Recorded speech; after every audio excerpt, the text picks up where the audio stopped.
మనం ఇప్పుడు సికింద్రాబాద్ దగ్గరలోని లాల్ బజార్లో ఉన్నటువంటి గురువాయూరప్పన్ శ్రీకృష్ణ మందిరం దగ్గర ఉన్నాం. ఇది విష్ణు రూపంలో ఉన్నటువంటి గురువాయూరప్పన్కు అంకితం చేయబడిన హిందూ దేవాలయం. శ్రీకృష్ణుడి ఆలయంగా ప్రసిద్ధి చెందింది.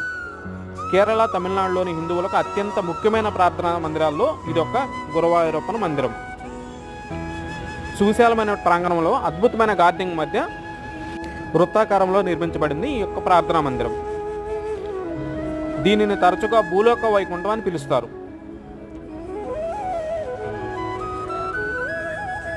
శ్రీకృష్ణ విగ్రహ ప్రతిష్టకు ముఖ్య కారకులు గురు వాయువులు కాబట్టి గురువాయూరప్పని భక్తిభావంతో పిలుస్తారు.